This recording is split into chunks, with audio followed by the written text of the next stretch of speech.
What's up guys, welcome back to another video.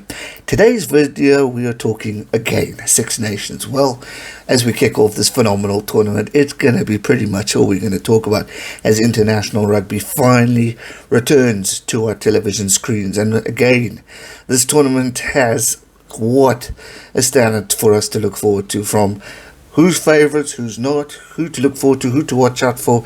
And in today's video we're looking at the players to watch out for in this tournament.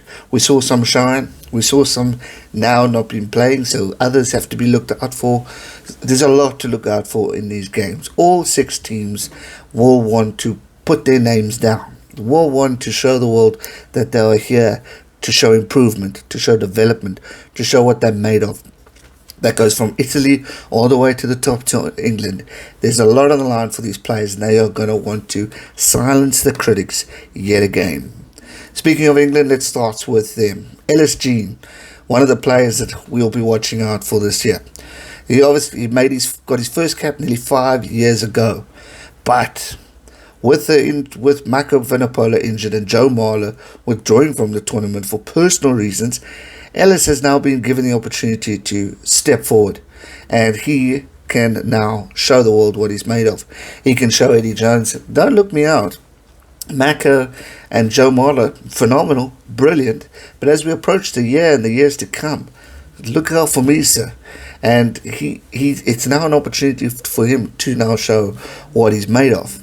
And obviously, Leicester boy, Lou said, is likely to obviously benefit from the situation.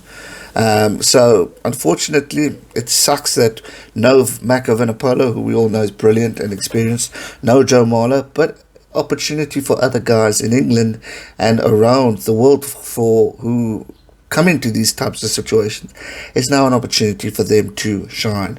So Ellis, make your team proud and all the best. We will be watching out for you. Ireland, we go to James Ryan. James Ryan, pretty much after the World Cup, looked like he was the leading contender to be alongside Maro Itoje in the Lions squad. And what an opportunity it would be him to capitalise on the successes that he's done.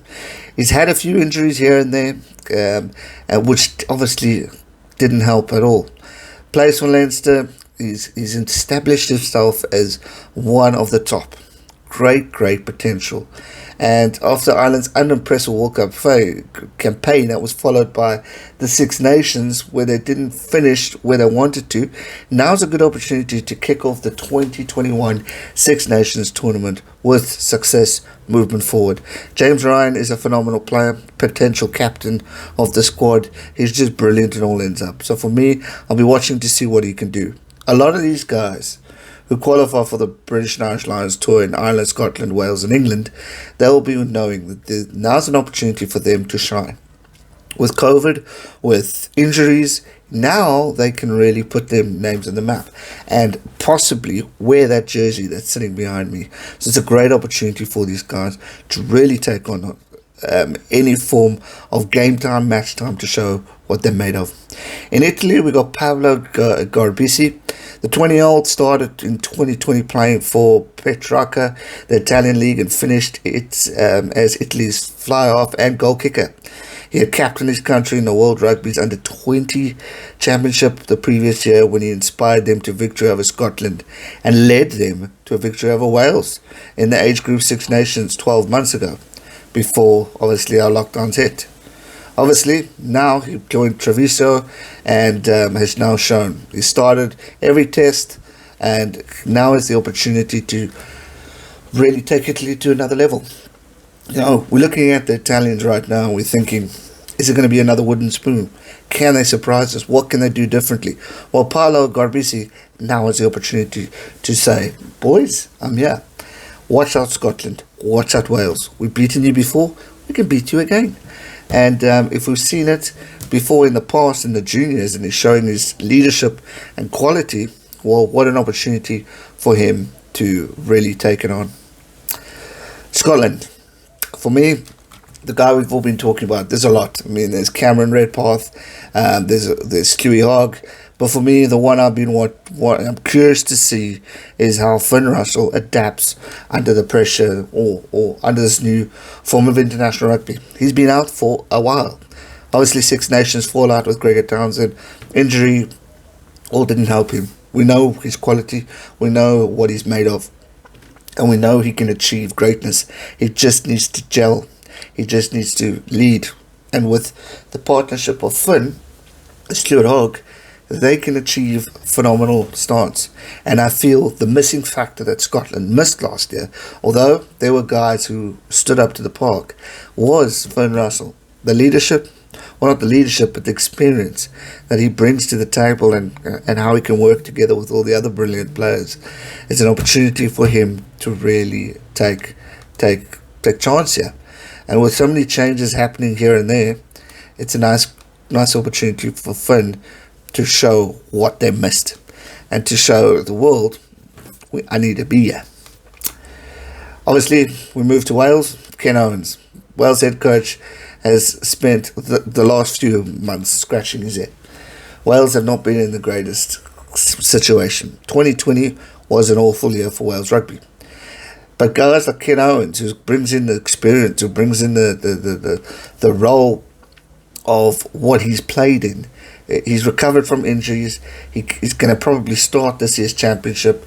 He can inspire this team to move forward. We know what he's made of. We know he's got leadership experience. We know he's there. And he just needs to take this team and motivate them, and get them back to where they were 2 years ago. It wasn't long ago that Wales were Grand Slam Six Nations champions. They were semi-finalists in the World Cup.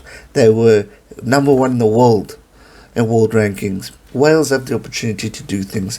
And for me, I think they need to just spice it up, and just take on every opportunity that they can in order to achieve the success that these boykies need to do. Then we look at, last but not least, France. France are probably the team that a lot of people are going to have their eyes on. They've been in great form. They've chosen a very young team. They've got a coach that is gelling with the squad. They almost won the Autumn Nations Cup. They were contenders in the Six Nations of 2020. They really have come a long way. And already people are talking about them being the potential threat in the World Cup. Now, obviously, with the France's strength in depth was summed up when Gregory Aldred pulled out of the squad and was replaced by Woki. This gave him an opportunity to kick off his test debut. And now with more injuries and all this stuff, it's now an opportunity for Cameron Woki to take on. And that's the guy who we're going to be watching this year. He offers another line-out option. And while Adret is number 8, Woki is versatile. He brings that in. He brings in the opportunities. So for me, he's the guy to watch out for in France. But I mean, the point as well for France, there's so many other players within these respective squads. But for me, we're going to highlight these oaks and see what they can do. There are millions and millions, not millions, but there are loads of players that will provide a key role to each specific team.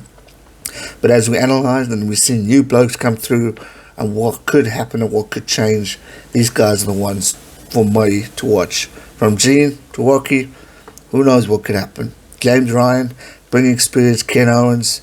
I mean, there's quality. And let's not forget, Garbisi in Italy. Finn Russell, Cameron Redpath. There's lots. So let's watch out and see which guys stand out.